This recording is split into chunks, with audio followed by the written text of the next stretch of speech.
Today's going to be my first and probably only review of phone cases. Welcome back to FCW Tech. I'm your host Isaiah. Today I'm going to be comparing the Dbrand Grip case, the Vena vCommute case, and talking about kind of what I look for in a phone case in general when I'm looking to buy one. So let's get right into it. So as always, we're going to start with the TLDW, the Too Long Didn't Watch. So the Dbrand Grip and Vena vCommute are very different cases. The grip is rough and grippy with great drop protection, numerous customization options, and MagSafe compatibility. The vCommute is an understated wallet case with magnetic car mount compatibility and an integrated kickstand. Both cases are great options for different use cases. Two of my favorite phone cases that I've ever owned caught my attention for two very different reasons. Indeed, it is hard to compare the Dbrand Grip and the Vena vCommute. On one hand, the Dbrand Grip features Dbrand's signature clever marketing and a ridiculously rough texture. On the other hand, the Vena vCommute is a thick wallet case that is kind of an acquired taste. As a matter of fact, both of these utilitarian phone cases are acquired tastes, in different ways. The Dbrand Grip's texture is off-putting to many, at least to me in some cases, and the Vena vCommute tries so hard to look stylish that ultimately it just doesn't. However, those are the negatives of those two phone cases, and there are a lot of positives that I have yet to cover. The Dbrand Grip is a rough case with countless customization options.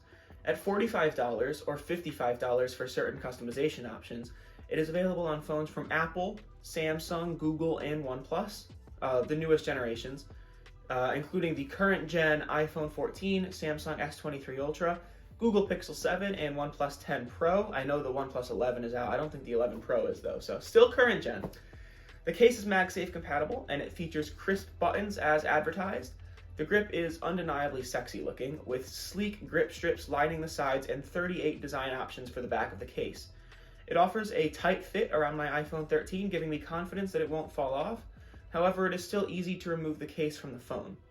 While the Dbrand Grip case passed Everything Apple Pro's 50-foot drop test with the iPhone 12 and the iPhone 13, the iPhone 14 grip case actually failed the test, which I was very surprised about. This may be an indication that quality could be slipping, but keep in mind that a 50-foot drop is not realistic in any way. I've dropped my phone countless times in the Dbrand Grip over a span of roughly 1 year of owning it, and despite one small crack in the corner of the screen protector, it's still as good as new. As I stated earlier, my main complaint about the grip is the texture.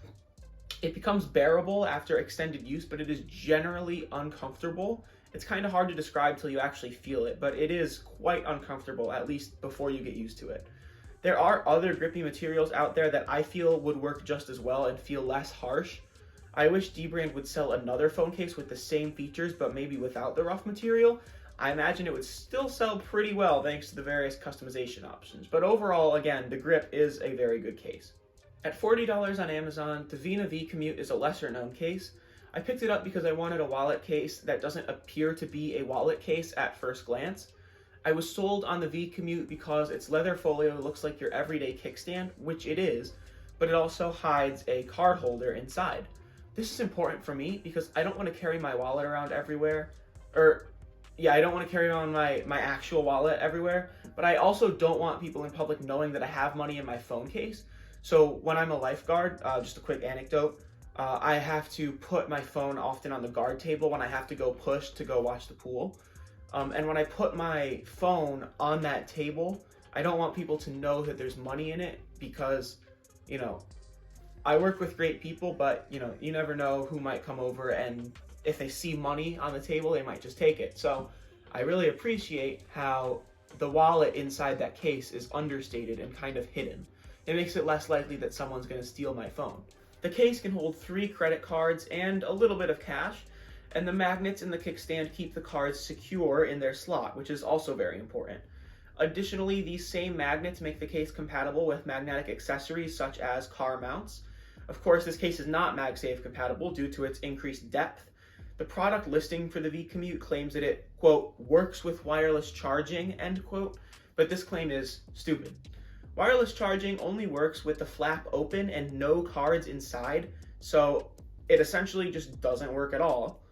Another gripe I have is that engaging the kickstand reveals the wallet inside the case, and any cash inside on that top layer will fall out. And the cash kind of has to be on that top layer, because if you put it down below, it'll kind of take the space of a card. Anyways, the vCommute is only rated for 4 feet of drop protection, which is admittedly pretty dismal, although I have dropped my phone a few times at a reasonable height pretty similar to that 4 feet, and it has survived with no damage. This is likely due to the shock-absorbing TPU corners, the TPU in the corners of the case. One thing that I have noticed about the Vena vCommute is that the lip of the case is actually so thick that it can rub against the screen protector on your phone, creating air bubbles. As such, if you get the vCommute, I would highly recommend replacing your screen protector and being extremely careful when you apply the new one so that you don't get those air bubbles in the corner. Essentially, you don't want the edges of the screen protector rubbing up against the lip of the case. So despite its shortcomings, the vCommute is the only wallet case I have found that truly hides credit cards and still keeps them secure. It is clunky due to its increased thickness, but the same can be said about any wallet case. Because of the fact that it actually hides the cards inside, it is the only wallet case that I feel comfortable using at school and at work. So just to reiterate, it is very hard to compare the Dbrand Grip and the Vena vCommute. They are clearly targeted at people with different needs and different use cases. However, they are both good options for what they offer. When I look for a phone case, my main concerns are features and drop protection. In terms of features, I mainly care about compatibility with magnetic car mounts.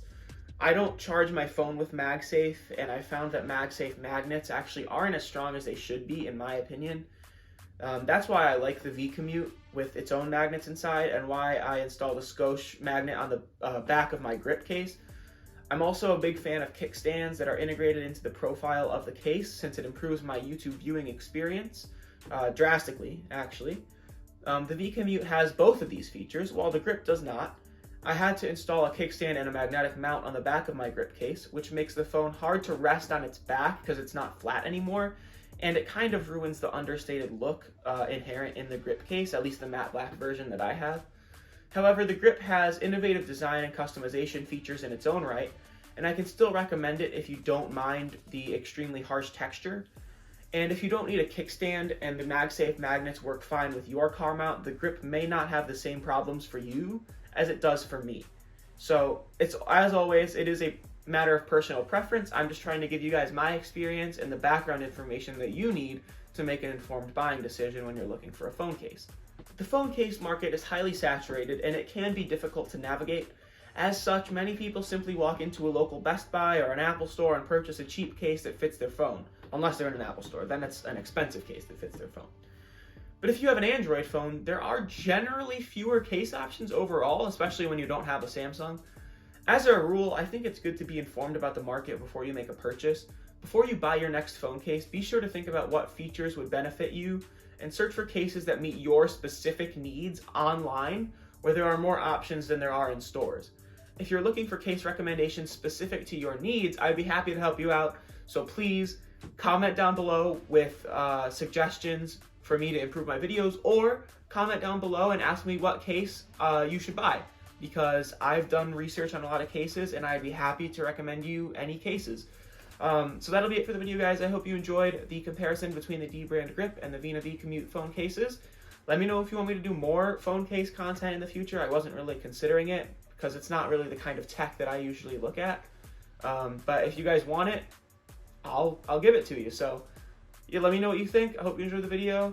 It's been Isaiah with FTW Tech, and yeah, see you guys.